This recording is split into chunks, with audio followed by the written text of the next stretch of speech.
प्राप्त करने के लिए संघर्षरत ज्ञानवापी प्रकरण के अधिवक्ता श्री मदन मोहन यादव जी और कृष्ण जन्मभूमि के मुकदमे में भी हाई कोर्ट में चल रहे सूट नंबर 9 के याचिकाकर्ता आज आपके सामने हैं और ये दोनों विषय जो सनातनी सभ्यतागत विषय हैं, जिस न्याय को पाने के लिए यह महान सभ्यता सदियों से पद्दलित हो रही है, विदेशी हमलावरों के आक्रांताओं से अब मदन मोहन यादव जी के पूरी टीम के साथ इस वाद में हाई कोर्ट, सुप्रीम कोर्ट के अधिवक्ताओं की लंबी चौड़ी टीम इस निमित्त संघर्षरत है।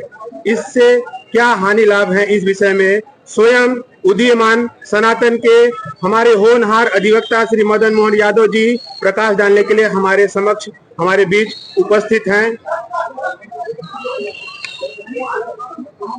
यह मुकदमा जो ज्ञानवापी का चल रहा है 1991 से चल रहा है, लगभग 35 साल होने को आ गया, लेकिन जिनसे हमारा पाला पड़ा है, सरोकार है, वो मुकदमे को लटकाने, भटकाने, अटकाने में बड़े दक्ष लोग हैं। और फिर 2021 में नए सिरे से मुकदमे को 5 वादिनी महिलाओं के माध्यम से हमें लाना पड़ा। हमारी उपलब्धि ज्ञानवापी प्रकरण में ये है कि हमने सिविल जज सीनियर डिवीजन की कोर्ट में दावा किया कि यह मुकदमा जो माता श्रृंगार गौरी हैं उनको एडमिट किया जाए, और कोर्ट ने उसको एडमिट किया, यानी वो एग्जिस्ट कर रही हैं, एक प्रकार से लीगल अथॉरिटी हमें प्राप्त हो गई। दूसरा, उसी मुकदमे में हमने माननीय न्यायालय से निवेदन किया था कि एडवोकेट कमीशन की कार्रवाई की जाए, जिससे कि वहां पे यानी जो कथित ज्ञानवापी मस्जिद है उसके कैंपस में, परिसर में क्या क्या हिंदू साक्ष्य हैं, चिन्ह हैं, क्या क्या हिंदू प्रमाण हैं, वो अभी न्यायालय का विषय बन जाए। और उसी दौरान 16 अप्रैल 2022 को कथित वजू खाने में मस्जिद के उसमें शिवलिंग प्राप्त होता है और दुनिया ने कहा बाबा मिल गए। उसको माननीय न्यायालय में सिविल जज senior division fast track court के जज साहब रवि कुमार दिवाकर से निवेदन करके हम लोगों ने सील कराया, और नेक्स्ट डे मुस्लिम पक्ष यानी 17 मई 2022 को सुप्रीम कोर्ट चला गया और सुप्रीम कोर्ट ने ऑर्डर करके ड्यूली प्रोटेक्टेड का उसका आदेश किया, जिससे वह जगह संरक्षित हो गई। अब हमारा माननीय न्यायालय से निवेदन है कि इस मुकदमे में किन्हीं भी प्रकार से वो हमें एएसआई सर्वे करा के वहां पे जो शिवलिंग प्राप्त हुआ है, जिसको कथित मुस्लिम वर्ग कहता है कि ये वजू खाना है और उसमें जो शिवलिंग नहीं है वो फव्वारा है, इस विवाद का पटाक्षेप करेंगे। दूसरी हमारी उपलब्धि रही कि हमने माननीय सिविल जज senior division fast track court में 2019 नवंबर के माह में निवेदन किया था कि पूरे ज्ञानवापी परिसर का एएसआई सर्वे कराया जाए, और उसके दौरान मुस्लिम पक्ष तुरंत इस बात का लाभ उठा के चला गया हाई कोर्ट, वहां से स्टे ले लिया। परंतु वही बात, वही दर्द हमने सिविल जज सीनियर डिवीजन के माध्यम से जब पुनः निवेदित किया और वो मामला जिला जज की कोर्ट में आया, और फिर उस पक्ष को लेकर मुस्लिम पक्ष हाई कोर्ट गया, तो हाई कोर्ट ने आदेश किया कि एएसआई सर्वे हो जाने पे क्या आपत्ति है, कोई स्ट्रक्चर, उसका कोई स्वरूप रूप बदल नहीं रहा है, अतः हो जाने दीजिए। और जब एएसआई सर्वे हुआ 2024 में, तो उसका परिणाम ये निकला, 23-24 में उसका परिणाम ये निकला कि जो 17 दिसंबर की रिपोर्ट न्यायालय के समक्ष सबमिट की गई और 850 पेज का एएसआई सर्वे की रिपोर्ट आई।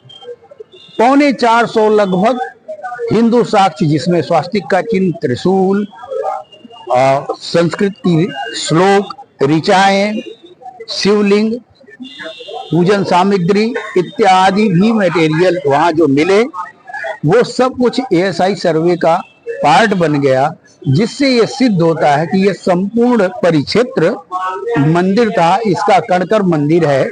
और यहाँ तक कि जो कथित ज्ञानवापी मस्जिद है उसका पार्श्व भाग वह नागर शैली के हिंदू मंदिर का भग्नावशेष है। कोई भी मंदबुद्धि का व्यक्ति भी जाके देख सकता है कि पीछे आक्रांताओं ने यहाँ के मानस को, सनातनियों को, हिंदुओं को पद्दलित करने के लिए, अपमानित करने के लिए, हीनता का भाव उनमें आए। उन्हें देखकर सदैव वो दुख में हो, दर्द में हो कि कभी हम अपमानित किए गए थे इन लोगों के नाते। अपने देवालयों का ऐसी दुर्दशा, इसलिए उसपे पूरी तरह से जो ज्ञानवापी मस्जिद है उस कथित रूप से उसके ऊपर एक टोपी पहना दी गई है और बाकी मंदिर का स्ट्रक्चर है। और तीसरा पक्ष ये है कि 21 जनवरी 2024 को जिला जज ने एक आदेश किया, जो सोमनाथ व्यास जी का तहखाना था, जो 1993 मुलायम सिंह की सरकार ने वहां पे पूजा पाठ इत्यादि का प्रतिबंध लगा दिया गया था। उस तहखाने में शिव परिवार के विग्रह हैं, मूर्तियां हैं, सब कुछ माता श्रृंगार गौरी के अलावा मगरमच्छ है, गंगा जी की मूर्ति है, पंचमुखी हनुमान है। तो ये शिव परिवार का जो विग्रह है, गणेश जी हैं, वह नीचे अंदर था। और 31 मई 2024 से तहखाने में माननीय जिला जज के आदेश से पूजा आरंभ हो गई। तो ये हमारी 4 बड़ी उपलब्धियां रही, जिससे कि दिन प्रतिदिन हमारी जगह जगह विजयश्री प्राप्त होती रही है। और हमारा पूरा विश्वास है कि एक दिन ये अगर मुस्लिम पक्ष ने जो मस्जिद नहीं, इनके लिए वो महजिद है, उसको छोड़ देंगे तो हमारा मंदिर भव्य रूप ले लेगा। आखिरकार में आज माननीय प्रधानमंत्री जी के इच्छाओं से काशी विश्वनाथ जी का कॉरिडोर बनाया गया, जहां 500 व्यक्ति नहीं खड़ा हो सकते थे, आज 50,000 व्यक्ति उस परिसर में पूजा पाठ, अनुष्ठान इत्यादि कर सकता है, एक साथ कर सकता है। उसको लाभ किसका हुआ? नाव वाले को, और फूलमाला वाले को, साड़ी वाले को, और जो ट्रेवल एजेंसी है उनको लाभ हुआ, और आने वाले देश विदेश के सैलानी यात्रीगण, उन सब में सबका लाभ हुआ। इस तरह बनारस की अर्थव्यवस्था भी मजबूत हुई है और प्रति वर्ष अरबों अरबों रुपया काशी को आ रहा है। तो यहाँ जन सामान्य के लिए भी लाभकारी है, उनका आर्थिक स्तर बढ़ रहा है, सबको रोजगार के अवसर मिल रहे हैं। तो ये बाबा विश्वनाथ का अगर जिस दिन भव्य मंदिर बन गया तो स्वाभाविक है कि यहाँ के नागरिकों का, यहाँ के प्रदेश सरकार को आर्थिक रूप से, व्यापक रूप से लाभ होना है। और इसलिए हम लोग आग्रही हैं कि मंदिर का भव्य रूप आए, जो हमारे स्वाभिमान को छला गया था, कुचला गया था, तोड़ा गया था, वह पुनः स्थापित हो। और इसी तरह का मामला कृष्ण जन्मभूमि का है, जिसका हाई कोर्ट में मैं याचिका करता हूँ, प्लेंटिफ हूँ। प्लेंट नंबर 9 है, भगवान बाल कृष्ण विराजमान, कटरा केशव देव नाम से यह सूट हाई कोर्ट में दाखिल है, उसमें भी सुनवाई चल रही है। अगला हमारा माननीय हाई कोर्ट के माध्यम से आदेश है, निवेदन है कि वो आदेश दें कि ASI सर्वे वहां पे भी हो जाए, जिससे स्पष्ट हो जाए कि वो मस्जिद है कि मंदिर है।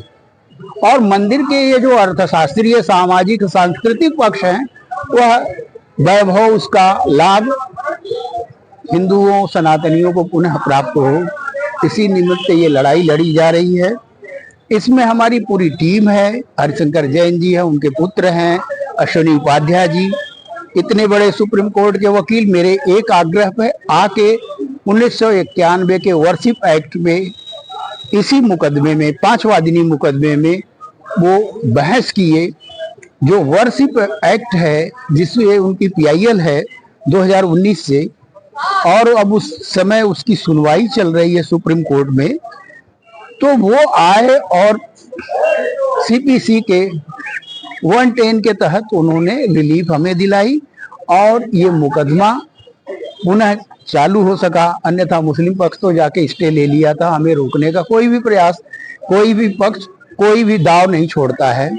तो इस प्रकार से अश्विनी उपाध्याय जी ने हमारी बड़ी मदद की। और आज जो हमारे सामने सबसे बड़ा बैरियर है, वर्शिप एक्ट है। 12/12/2024 का सुप्रीम कोर्ट का आदेश है कि वर्शिप एक्ट का जो पूजा स्थल उपबंध विधेयक 1991 है, पीवी नरसिंह राव लाए थे, उसमें अपवाद केवल राम जन्मभूमि को छोड़े थे, लेकिन अन्यान्य मंदिर को, अन्यान्य धार्मिक मामलों को कोई उठाए नहीं। अगर उठाता है तो उसमें दांडिक विधान किया गया था, जिसमें 25,000 का अर्थदंड, 3 साल का जेल। यह एक राष्ट्र में, एक ऐसा देश जहां अभिव्यक्ति आजादी है, सबको समानता का अधिकार है, ऐसी दशा में क्या किसी समुदाय को, किसी वर्ग को न्यायालय की चौखट पे जाने से रोका जा सकता है? नहीं रोका जा सकता। अतः वर्शिप एक्ट संविधान में चिपकाया गया है, अधिरोपित किया गया है, मूल भावना संविधान का नहीं है। उसी के निमित्त सुनवाई चल रही है सुप्रीम कोर्ट में, और उसी में आदेश 12/12/2024 को आया हुआ आदेश है कि जब तक यह सुनवाई सुप्रीम कोर्ट में चल रही है, तब तक कोई भी धार्मिक मामले स्थानीय स्तर पर ट्रायल कोर्ट नहीं एडमिट करेंगी नया मुकदमा। और जिन धार्मिक मामलों के मुकदमे चल रहे हैं, उनकी सुनवाई करते हुए ऐसा कोई प्रतिकूल आदेश न दें कि सुप्रीम कोर्ट का वह सुनवाई प्रभावित हो। इस नाते हम आशान्वित हैं कि यह जो वर्शिप एक्ट है, पूजा स्थल उपबंध विधेयक है, ये हमारे सामने का सबसे बड़ा बैरियर है, हमारे मौलिक अधिकारों का हनन करता है। इसकी इतिश्री हो, ये समाप्त हो, जिससे हमें सभ्यतागत न्याय की लड़ाई में हमें अधिकार मिले।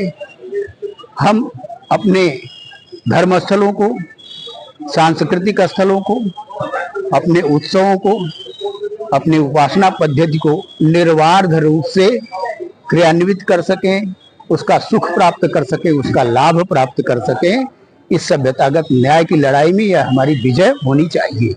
इस निमित्त हम लोग नित्य नए, दिन रात पूरी टीम हमारी लगी हुई है। आशा है कि परिणाम हमारे अनुकूल होगा। आपका रजिस्ट्रेशन यहाँ कब का है? आप कितने सालों तक आप काम कर रहे हैं? मैं 1998 का मैं BHU से पास आउट हूँ, लॉ ग्रेजुएट हूँ। और उसके बाद रजिस्ट्रेशन मेरा यहाँ वाराणसी में हुआ। बार काउंसिल ने उसी समय हमें मान्यता दी, एज एडवोकेट का सम्मान दिया, तो उसी समय से मैं यहाँ पे हूँ। और इस बीच मैं एक पर्यावरण कार्यकर्ता भी हूँ। मेरे हाथों से ही हजारों पेड़ लगाए गए हैं, जो कि आज विशाल वृक्ष हो गए हैं। इस निमित्त काशी हिंदू विश्वविद्यालय ने मुझे 1997 में गणतंत्र दिवस समारोह में ग्रीन बॉय BHU की उपाधि दी है। विश्व पर्यावरण दिवस 1998 के अवसर पे BHU की एग्जीक्यूटिव काउंसिल ने मुझे मालवीय पर्यावरण अवार्ड दिया है। मैं वाइस चांसलर के कोर कमेटी में रह चुका हूँ। RSS के सर कार्यवाह KC सुदर्शन जी के हाथों मुझे गंगा महोत्सव के अवसर पे 1997 में भगीरथ सम्मान मिला है। तो ये निरंतर पर्यावरण के प्रति भी मेरी एक पैशन है, उसकी साधना चल रही है। मैं उस पर कार्य करता रहता हूँ। परंतु कोर्ट में, चाहे हाई कोर्ट हो या सुप्रीम कोर्ट हो या सेशन कोर्ट वाराणसी है, यहाँ एक मैं धार्मिक मामलों का धर्म योद्धा हूँ। और पूरे देश को मैं चाहता हूं कि मानसिक गुलामी से मुक्ति मिले, मैकाले की शिक्षा पद्धति समाप्त हो और सभ्यतागत न्याय सनातनियों को शीघ्र प्राप्त। तो एक प्रश्न है मदन जी, ये जो अभी आपने बताया कि वर्शिप एक्ट का जो बैरियर है, हाँ, ये जो बाधा है, तो आपको क्या लगता है कि एक अंदाज से कितने समय में हम इस बाधा को पार कर लेंगे? मैं बड़े आशान्वित हूँ कि मुझे लगता है कि अगर माननीय न्यायालय ने गंभीरता पूर्वक लिया तो बड़े जल्दी ही इस पर निर्णय आ जाएगा। अगले 2 साल के अंदर एक अच्छा निर्णय हमारे पक्ष में आने वाला है। तो ये जो बाधा है वर्शिप एक्ट संविधान में जो भी है वो समाप्त कर दी जाएगी और सनातनियों को इसका लाभ मिलेगा।